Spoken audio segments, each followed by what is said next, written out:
2 साल के रौनक को गोद में खिलाते हुए आराध्या ने अपनी बहन अवनी से कहा, अवनी, पता नहीं क्यों मुझे कभी कभी ऐसा लगता है जैसे रौनक हमारी संतान नहीं है। तुम पागल हो गई हो क्या दीदी? ये क्या अनाप शनाप बोले जा रही हो? रौनक आपकी संतान नहीं तो क्या बाजार से खरीदा है जीजू ने? कहकर 16 साल की अवनी जोर जोर से हंसने लगी, मगर आराध्या के चेहरे की शिकन कम नहीं हुई। फिर रौनक के चेहरे को गौर से देखती हुई बोली, जरा इसकी आंखें देख, ना तेरे जीजू से मिलती है ना मुझसे। आंखें क्यों, पूरा चेहरा ही हमारे घर में किसी से नहीं मिलता।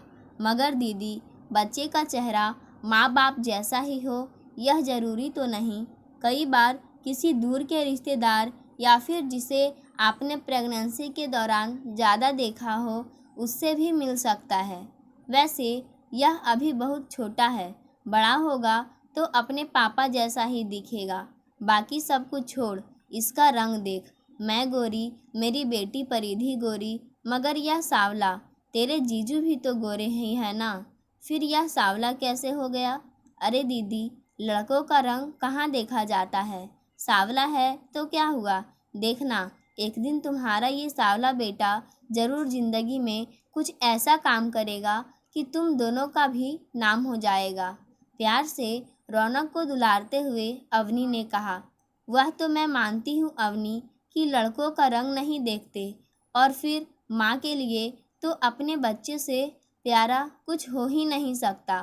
पर यूँ ही कभी कभी कुछ बातें दिमाग में आ जाती है। याद है दीदी, इसके जन्म वाले दिन जीजू कितने खुश थे, इसे बाहों में लेकर झूम उठे थे। बेटा हुआ है, इस बात की खुशी उनके चेहरे पर देखते ही बनती थी। मुझे तो लगता है जैसे जीजू इस पर जान छिड़कते हैं, और एक तुम हो जो इसे देखकर मन में पता नहीं क्या बैठा रखी हो।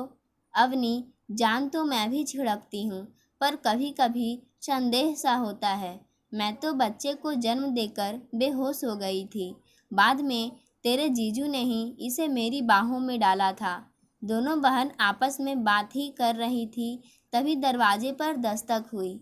अवनी ने दरवाज़ा खोला तो सामने अपने जीजा भास्कर को देखकर मुस्कुरा उठी। भास्कर की आवाज़ सुनते ही नन्हा रौनक माँ की गोद से छिटककर बाहर भागा और बाप की बाहों में झूल गया। भास्कर ने तुरंत अपने साथ लाया हुआ चॉकलेट उसके नन्हे हाथों में थमा दिया। अवनी मुस्कुराते हुए बोली, यह है बाप बेटे का मिलन। दीदी, देख लो अपनी आँखों से, तुम्हारा रौनक अपने पापा से कितना प्यार करता है। आराध्या ने एक ठंडी आह भरी और पुराने ख्यालों में खो गई। उसे याद आ रहा था वह दिन जब बेटी परिधि पैदा हुई थी। घर भर में एक अनकही सी उदासी पसर गई थी। सास ने बुरा सा मुंह बना लिया था, उस पर भास्कर भी खुश नहीं थे। बच्ची को गोद में उठाकर चूमा भी नहीं, बस दूर से ही देखकर चले गए थे। आराध्या मानती है कि घर में सब लड़के की बाट जो रहे थे, मगर इसका मतलब यह तो नहीं कि बेटी पैदा होने पर उससे प्यार ही ना करे और उसके साथ सौतेला व्यवहार किया जाए। आज परिधि 5 साल की हो गई है, पर मजाल है कि कभी भास्कर उसके लिए चॉकलेट लेकर आए हो। बेटे के पीछे ऐसा भी क्या पागलपन कि बेटी को बिल्कुल भी इग्नोर कर दिया जाए। वक्त यूं ही गुजरता रहा। आराध्या को 2 बेटियां और हुई। हर बार सास और पति का मुरझाया चेहरा उसे अंदर तक तोड़ देता।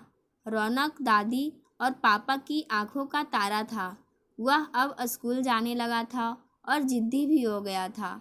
स्कूल से उसकी बदमाशियों की शिकायतें अक्सर आने लगी थी। आराध्या अक्सर सोचती कि उसका बेटा तीनों बेटियों से कितना अलग है। कभी कभी मन में शक गहराता कि क्या वाकई वह उसका बेटा है। फिर मन को समझा लेती कि हो ना हो, यह सब उसे मिलने वाले हद से ज़्यादा प्यार दुलार का नतीजा हो। भास्कर इन शिकायतों के प्रति आंख मूंद लेता। आराध्या कुछ कहती तो हंसकर कहता, आराध्या, जरा सोचो, हमारा एक ही बेटा है, इसे ही अपना सारा प्यार दुलार देना है। आखिर बुढ़ापे में यही तो हमारे काम आएगा। ऐसा क्यों कह रहे हो? तुम्हें ऐसा क्यों लगता है कि बेटियां काम नहीं आएंगी? क्यों आराध्या, क्या तुम कभी अपनी माँ के काम आ सकी? तुम तो इतनी दूर हो मायके से, बताओ कैसे काम आओगी? इसी तरह हमारी बच्चियां भी कल को ब्याह कर बहुत दूर चली जाएंगी। जमाने की रीत है यह। फिर हम चाहेंगे तो भी उन्हें अपने पास नहीं बुला सकेंगे। हमारे लिए अपना रौनक ही खड़ा होगा। भास्कर की बात सुनकर आराध्या का दिल रो पड़ा। सचमुच वह अपनी माँ के लिए कुछ भी नहीं कर पाई थी। उसकी माँ का पैर टूट गया था। वह महीनों बिस्तर पर पड़ी रही, मगर सास ने उसे बच्चों को छोड़कर जाने की अनुमति नहीं दी। वैसे भी तब रौनक कुल 4 महीने का था। वह चाहकर भी नहीं जा सकी। भास्कर भले ही कड़वा बोल रहा था, मगर कहीं ना कहीं यही सच था। समाज ने बेटियों के पैरों में बेड़ियां जो डाल रखी है। आराध्या अक्सर रौनक को पढ़ाते हुए सोचती कि वह अपनी बेटियों को भी खूब पढ़ाएगी। बड़ी बेटी को भास्कर ने 8वीं के बाद घर पर बैठा दिया था और उसके लिए लड़की की तलाश शुरू कर दी थी, मगर दोनों छोटी बेटियों को आगे पढ़ाने के लिए आराध्या अड़ गई। वक्त गुजरता गया। रौनक ने 12वीं पास कर ली। बाकी विषयों में साधारण होने के बावजूद यह मैथ्स में काफ़ी तेज निकला। पूरे खानदान में कोई भी मैथ्स में कभी इतने अच्छे नंबर नहीं लाया था। रौनक के नंबर इतने अच्छे थे कि भास्कर ने उसे इंजीनियरिंग पढ़ाने की ठान ली। एक अच्छे कॉलेज में दाखिले और फीस के लिए बाकायदा उसने रुपयों का इंतजाम भी कर लिया था। मगर कुछ समय से रौनक को कई तरह की शारीरिक परेशानियां महसूस होने लगी थी। उसे आजकल आंखों से धुंधला दिखने लगा था। एक आँख की रोशनी काफ़ी कम हो गई थी। बार बार हाथ पैर सुन्न होने लगे थे। बोलने में भी कई बार कठिनाई होने लगती। उसने घर वालों को ये सारी बातें नहीं बताई थी। इंजीनियरिंग एंट्रेंस टेस्ट से ठीक एक दिन पहले वह अचानक लड़खड़ाकर गिर पड़ा। आराध्या ने हड़बड़ाकर उसे उठाया तो वह रोने लगा। क्या हुआ बेटे? आराध्या ने घबराकर पूछा तो उसने बड़ी मुश्किल से अपनी सारी तकलीफ़ों के बारे में विस्तार से बताया। तब तक भास्कर भी आ गया था। उसने देर नहीं की और तुरंत बेटे को डॉक्टर के पास ले गया। डॉक्टर ने कई तरह के टेस्ट लिख दिए। जांच के बाद पता चला कि उसे मल्टीपल स्क्लेरोसिस की समस्या है। मल्टीपल स्क्लेरोसिस एक ऑटो इम्यून डिजीज है जिसमें सेंट्रल नर्वस सिस्टम प्रभावित होता है। इसमें देखने, बात करने, चलने और ध्यान एकाग्र करने से जुड़ी समस्याएं पैदा होती है। इंसान अपना संतुलन खो बैठता है। इससे पीड़ित व्यक्ति कई बार लकवे का शिकार भी हो जाता है। डॉक्टरों के मुताबिक रौनक के शरीर का एक हिस्सा आंशिक रूप से लकवाग्रस्त भी हो गया था। यह बीमारी कभी भी पूरी तरह ठीक नहीं हो पाती।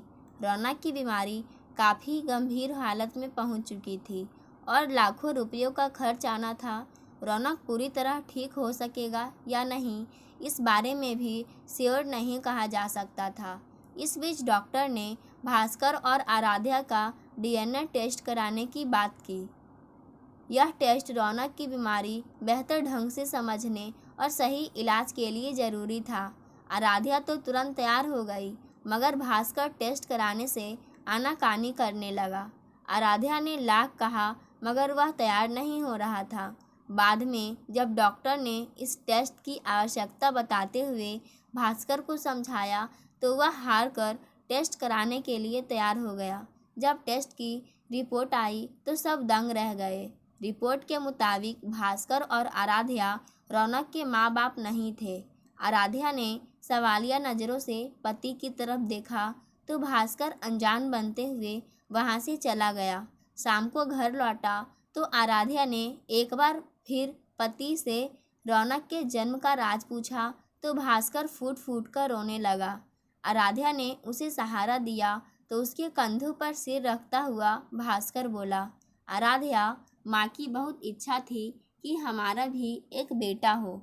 ऐसा ही कुछ मैं भी चाहता था, मगर दूसरी बेटी को जन्म देकर जब तुम बेहोश हो गई तो मैंने देखा कि उसी वार्ड में एक महिला ने बेटे को जन्म दिया था। उसके 2 बेटे पहले से थे। मेरा मन डोल गया। मैंने उस बच्चे के बाप से बात की।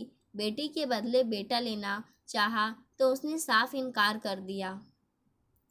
फिर मैंने एक मोटी रकम का लालच दिया तो थोड़ा सोच विचार कर वह तैयार हो गया। हम दोनों ने जल्दी जल्दी अपने बच्चे बदल लिए और मेरी गोद में रौनक आ गया। उसे पाकर मैं बहुत खुश था। मुझे उसकी जाति की परवाह थी और ना खानदान की। मेरे लिए तो इतना ही काफ़ी था कि वह लड़का है और अब से मेरा बेटा कहलाएगा।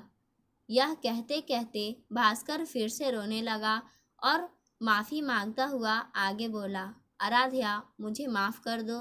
बेटे की चाह में मैं बावला हो गया था। अपनी बिटिया किसी और को सौंप कर दूसरे का बच्चा घर ले आया।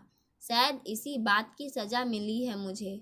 ऐसा मत कहो भास्कर, अब जो हुआ सो हो गया। शायद इसी वजह से मुझे अक्सर संदेह होता था कि यह बच्चा मेरा नहीं है। बचपन में इसे सीने से लगाने पर वह आत्मिक तृप्ति नहीं मिलती थी जो अपने बच्चों को लगाने पर मिलती है। तुमने जो भी किया सासू माँ की खुशी के लिए किया, मगर याद रखो, खुशी खरीद कर नहीं मिल सकती। जो हमें मिला है हमें उसी में खुश रहना चाहिए।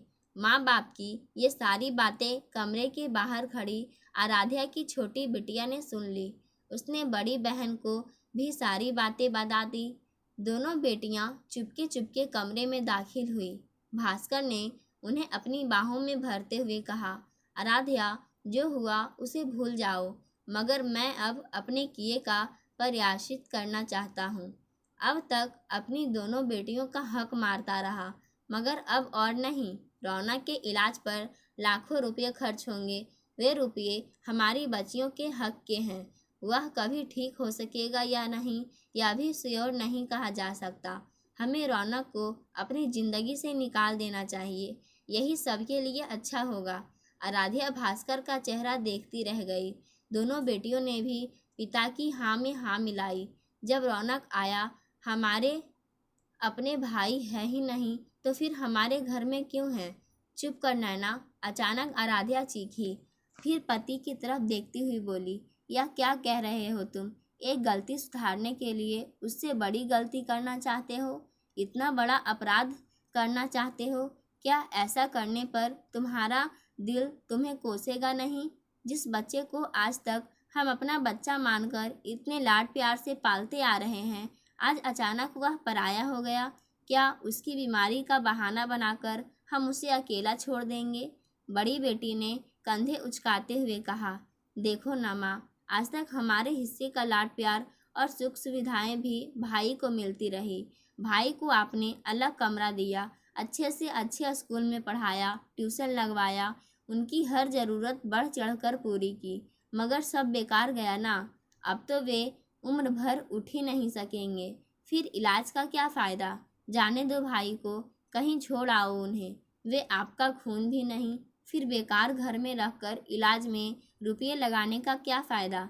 वाह बेटे, आप तो इतने बड़े हो गए कि हर चीज़ में फ़ायदा देखने लगे। मैं भी फ़ायदा देखती तो बेटियों को पढ़ाती ही नहीं। फ़ायदा क्या है? वे तो ससुराल चली जाएंगी ना। बचपन से जिस भाई की कलाई में राखी बांधती आ रही हो, आज वह पराया हो गया। रिश्ते क्या केवल खून के होते हैं? भाई से तुम लोगों का दिल का कोई रिश्ता नहीं। माँ, ऐसी इमोशनल बातें कहकर हमें उलझाओ मत। सच यही है कि भाई हमारा नहीं है और अब उम्र भर हमें उसकी सेवा करनी पड़ेगी। वह उठ भी नहीं सकेगा। ऐसे में लॉजिक क्या कहता है? यही ना कि इन्हें कहीं छोड़ाओ। बेटी की बातें आराध्या के कानों में जहर जैसी चुभ रही थी। बेटी के गालों पर एक तमाचा जड़ती हुई वह चीखी, खबरदार, जो किसी ने मेरे बेटे के खिलाफ एक शब्द भी कहा, वह मेरे पास रहेगा और मेरे दिल का टुकड़ा बनकर रहेगा। पर आराध्या, अब रौनक ठीक होगा, इस बात का कोई भरोसा नहीं है। हमारे पास इतने पैसे भी नहीं हैं कि उसके इलाज में सारे रुपये खर्च हो जाएंगे। तो फिर हमारी बेटियों का क्या होगा? पैसा है या नहीं, यह बात महत्वपूर्ण नहीं। हम उसकी सेवा करेंगे, उसका ख्याल रखेंगे। वैसे बहुत सी बीमारियां प्राकृतिक जड़ी बूटियों या घरेलू उपायों से भी ठीक हो जाती है। ज़रूरत पड़ी तो किसी बड़े ने नहीं, लेकिन छोटे अस्पताल में तो इलाज करा ही लेंगे। लेकिन इस तकलीफ़ के समय उसे अकेला नहीं छोड़ेंगे। यदि रौनक सच में हमारा बच्चा होता तो भी क्या तुम उसे ऐसे छोड़ देते? नहीं ना। तो फिर अब क्यों? रौनक मेरी बेटियों का हक नहीं मार रहा। उसे अब तक अपना बच्चा मानकर पाला पोसा है, तो आगे भी वह मेरा ही बेटा रहेगा। भूल से भी मुझे मेरे बच्चे से जुदा करने की बात ना सोचना। और हाँ, तुम में से कोई भी रौनक से इस सच्चाई के बारे में नहीं बताएगा। आराध्या ने अपना फैसला सुना दिया था।